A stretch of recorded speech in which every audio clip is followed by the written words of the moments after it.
예, 우리가 세상을 살다 보면 참 삶이 답답하고 문제 상황의 투성이를 우리가 엿보게 됩니다.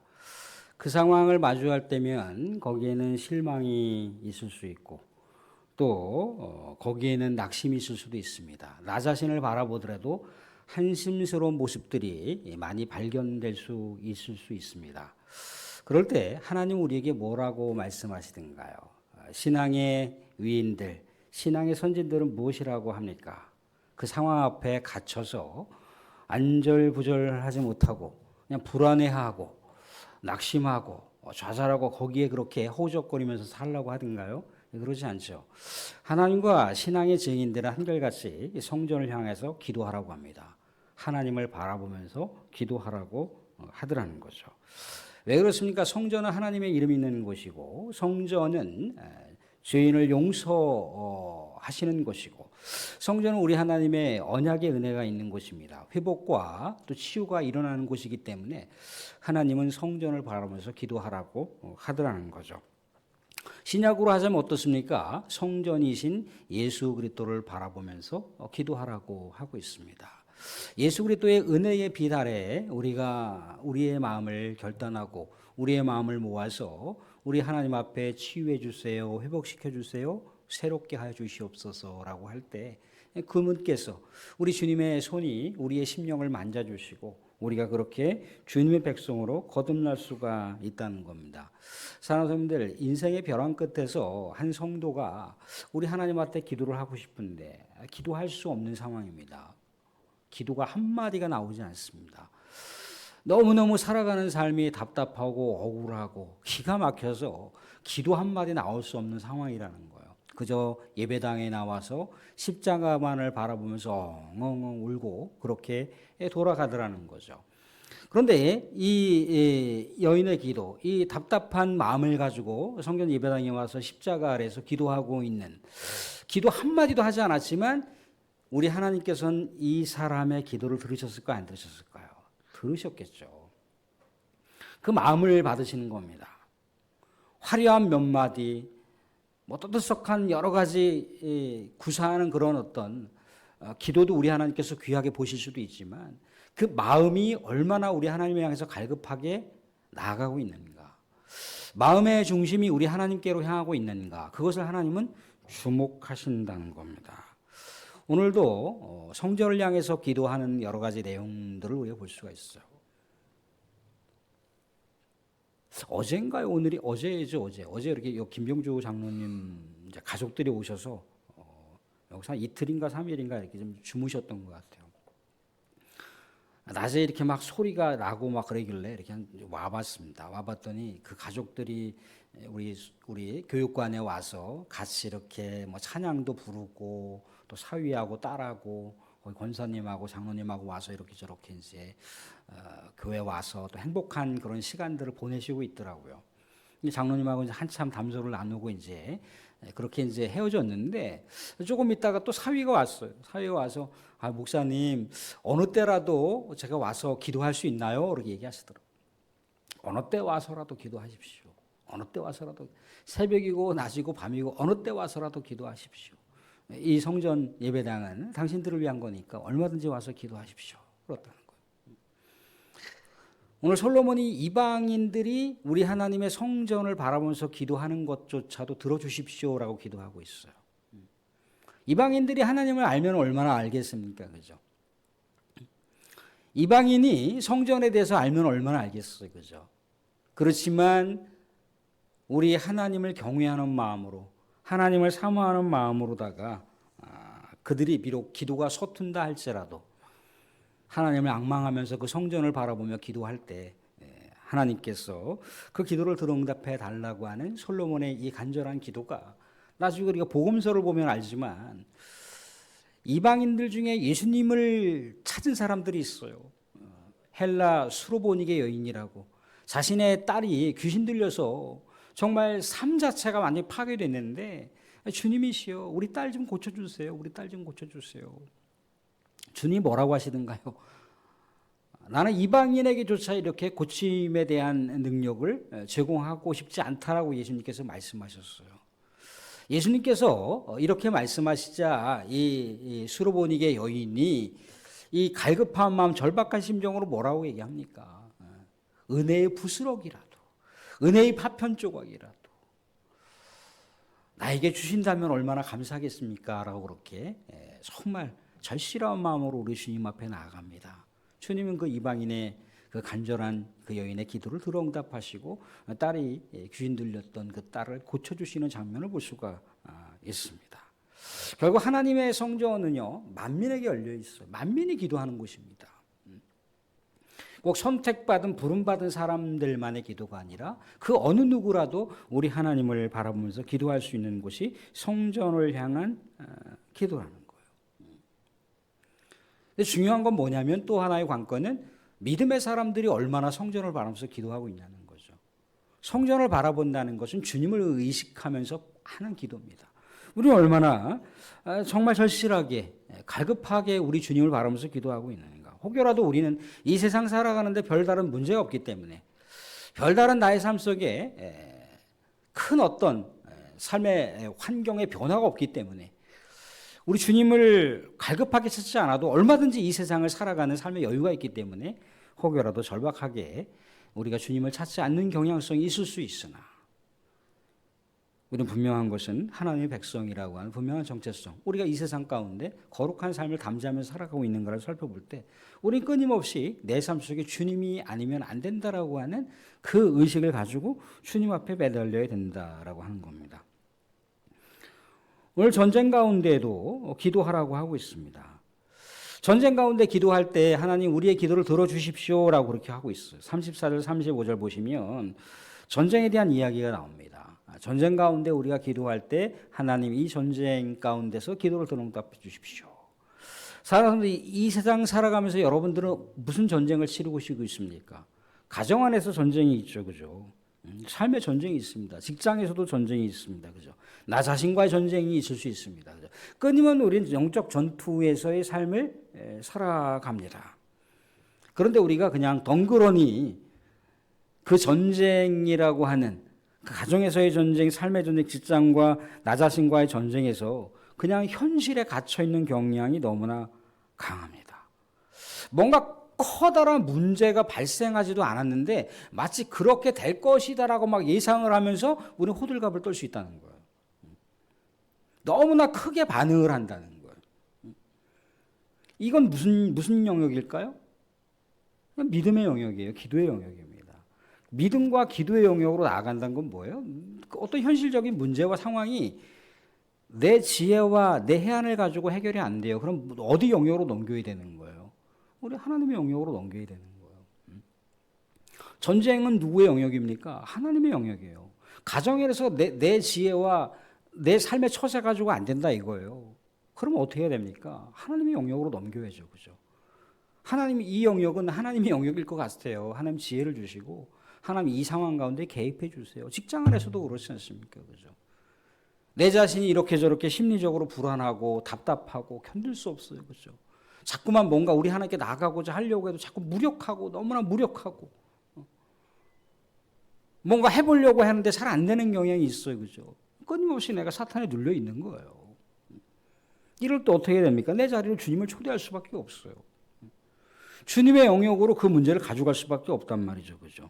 그러면 두려움이 아니라 어떤 마음을 주세요? 하나님이 담대한 마음을 주신다 이거예요. 혼란스럽고 막 무질서하고 했던 마음들을 우리 하나님께서 질서의 마음을 주세요. 용서할 수 없고 막 어떻게 하고 싶은 그런 마음이지만 복수가 아니라 용서하는 마음을, 기도하는 마음을 우리 주님께서 주신다 이거예요. 우리의 내적인 심령 자체가 주님께서 만져주셔서 그렇게 뭔가 평강의 삶을 이루어가게 되면 그 다음 영역은 또 하나님께서 또 그 다음 영역으로 우리의 삶을 이끌어 가신다 이겁니다. 사람의 베드로를 우리가 생각해 보세요. 베드로가 감옥에 갇혔습니다. 언제 어떻게 그 다음날 처단될 수도 있어요. 그죠? 사형 선고를 받고 참수형을 당할 수도 있단 말이죠. 그죠? 근데 주의 천사가 와서 베드로를 깨웠어요. 그죠? 근데 베드로가 어떻게 합니까? 왜 깨워요? 라고 이렇게 벌떡 일어난 게 아니에요. 한참을 깨웠는데 베드로가 정신을 못 차리고 잠을 자고 있는 거예요. 주 안에서 너무나 깊이 잠들어 갖고 주의 천사가 와서 흔들어 깨워도 알아보지 못하는 거예요. 이 감옥에서 풀려나는 순간 석방이 되거나 아니면 참수형을 당하는 두 가지 선택의 갈림길인데 그 상황에서 잠이 옵니까? 쿨 잠을 자고 있는 이 베드로의 모습. 얼마나 주께서 이 베드로의 영적 싸움 가운데서 주께서 주시는 진정한 샬롬을 그가 잠을 통해서, 쉼을 통해서, 안식을 통해서 경험하는 거잖아요. 사람들도 오늘 36절, 37절 보시면 읽어보지는 않겠지만 주께 범죄함을 통해서 삶의 여러 가지 그 죄 때문에 나타나는 죄의 결과물 때문에 나타나는 죄의 징벌이 있단 말이죠. 그죠? 그 중에 하나가 이스라엘 백성들이 나라를 빼앗기는 겁니다. 여기저기 이제 끌려다니는 거죠. 그죠? 그런데 곰곰이 생각해 보니까 그들이 죄 때문에 끌려다녔던 원인은 하나님 앞에 온전하게 살지 못했다라고 하는 그 깨달음을 얻게 된 거예요. 그런데 솔로몬은 여기서 뭐라고 얘기하면 하나님 그렇게 이방인에게 끌려가서 포로민으로 살아가는 그 삶의 환경의 자리에서조차도 이 고국에 있었던 성전을 바라보면서 기도하게 됐을 때 그 기도를 들어 응답해 달라고 기도를 하고 있어요.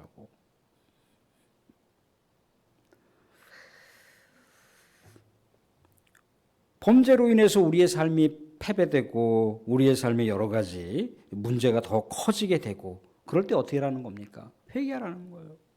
그럼 우리 하나님께서 은혜와 긍휼의 문을 열어주신다는 거죠. 그죠? 얼마든지 새롭게 될 수가 있다는 거예요. 사람들 다윗이라고 하는 인물이 물론 그의 신앙에 있어서 가장 커다란 어떤 신앙 역사의 백미라고 한다면 골리앗과의 전투에서 승리했던 것을 우리가 들 수가 있습니다. 그런데요, 그의 기도에 있어서 가장 아름다웠던 백미는 어딘지 아십니까? 그가 전쟁 용사로서 기도했던 그런 장면이 아니고 바세바 남의 아내를 간통했던 그 죄를 그가 깨닫고 우리 하나님 앞에 눈물로 침상을 적시면서 회개기도했던 그 장면. 그게 기도의 백미예요. 우리 하나님께서는 그를 뭐라 하십니까? 그를 내치실 수도 있고 그를 율법적으로 하면 그도 사형감입니다. 그런데 어떻게 했습니까? 그의 삶을 또 새롭게 씻어주시는 거예요. 새롭게 씻어주시는 거예요. 우리 하나님 앞에 그렇게 회개로 나아갈 때 하나님은 늘 언제나 그 문을 열어놓고 계신다는 거죠.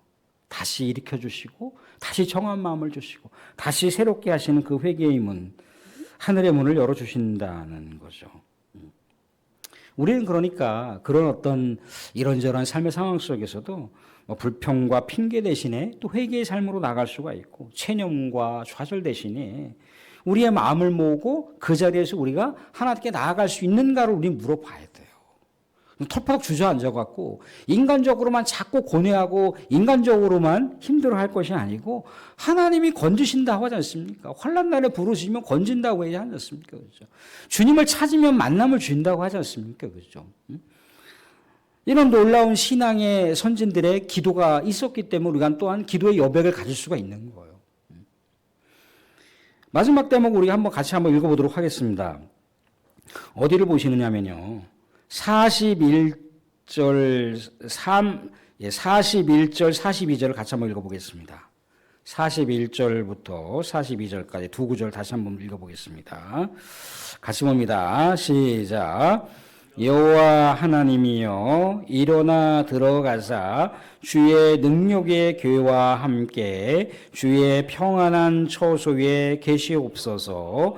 여호와 하나님이여 원하옵건대 주의 제사장들에게 구원을 입게 하시고 또 주의 성도들에게 은혜를 기뻐하게 하옵소서. 여호와 하나님이여 주의 기름 부음 받은 자에게서 얼굴을 돌리지 마시옵고 주의 종 다윗에게 베푸신 은총을 기억하옵소서 하였더라. 아멘.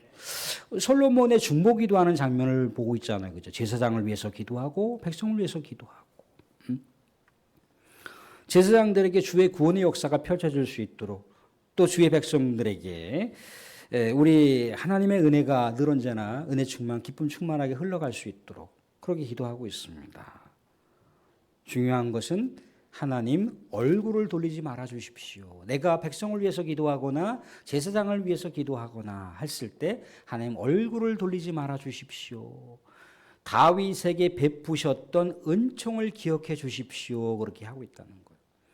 내가 하나님이 이렇게 했지 않습니까? 내가 하나님한테 이렇게 헌신한 거 하나님 아시지 않습니까? 그렇게 자기의 공적과 치적을 붙들고 기도한 게 아닌 거예요. 완전히 바닥에서 우리 하나님을 바라며 기도한단 말이죠. 하나님 제발 얼굴을 돌리지 말아주세요. 사랑하는 하나님께서 우리가 아무리 신앙생활을 열심히 하고 정말 전투적으로 우리 하나님 앞에 나아가는 삶을 살아도요, 하나님께서 얼굴을 우리에게 딱 비춰주시지 않으면 거기에는 은혜가 메말라 버려요. 은혜가 메말라 버립니다. 뭔가 최선을 다해서 정말 악전고투하듯이 그렇게 뭔가 우리 하나님을 바라면서 그렇게 기도하고 그렇게 살았지만 하나님께서 얼굴을 돌려버리시면 거기에는 우리 하나님의 은혜가 따뜻하게 흐르지 않는다는 거예요. 하나님의 얼굴이 우리를 바라봐야 가정이 살고 예배가 살고 우리 직장이 살고 우리의 모든 관계가 따뜻한 관계로 회복이 될 수가 있어요. 하나님께서 얼굴을 비춘다는 것은 하나님의 은혜가 끊임없이 공급된다라고 하는 것을 얘기합니다. 다윗에게 베푼 은총을 잊지 말아 주십시오라고 하고 있지 않습니까? 사랑하는 오늘 주신 말씀 그렇습니다. 성전이라고 하는 것은 건물로서의 성전을 얘기하는 게 아니라고 하는 걸 알고 있죠. 그렇죠? 믿음의 사람들이 기도하는 장소, 우리 하나님의 용서가 있는 장소, 우리 하나님의 회복이 있는 장소, 우리 하나님께서 친히 만남을 주시는 장소, 우리 하나님께서 또한 말씀하시고 또한 은혜 충만, 성령 충만하게 하시는 장소로다가 교회 예배당을 사용하신다는 거예요. 그 의미를 두고 우리 하나님을 바라보며 기도하고 기도했을 때 하나님께서는 신음하는 소리조차, 아니 어떤 외마디 한마디 기도할 수 없는 상황이지만 이 가슴 속에 답답함을 안고 우리 하나님 앞에 나왔을 때 하나님은 그 마음조차 다 받으신다고 하고 있습니다. 그게 성전을 바라보면서 하는 기도라고 하는 겁니다. 우리의 이 세상의 삶의 한복판에서는요, 끊임없는 전쟁이 있습니다. 끊임없는 유혹이 있습니다. 끊임없는 낙심이 있고요, 끊임없는 답답함이 있습니다. 이럴 때 우리는 어떻게 해야 됩니까? 오늘 솔로몬이 우리 하나님의 성전을 바라면서 기도했던 내용들, 중보기도했던 내용들, 하나님의 은혜의 얼굴이 항상 우리를 비춰주십시오, 하나님의 은총을 기억하여 주십시오라고 기도했던 것처럼 우리 하나님의 이름이 있고 우리 하나님의 임재가 있고 또 우리 하나님의 은혜가 끊임없이 계속해서 공급해 주시는 우리 주 예수 그리스도의 십자가의 사랑이 넘치는 이 예배당, 이 교회, 우리 하나님을 바라면서 기도했을 때 하나님은 들어응답하신다고 하고 있습니다. 사랑하는 분들, 우리가 지금 이제 본격적으로 사순절을 우리가 보내가고 있습니다.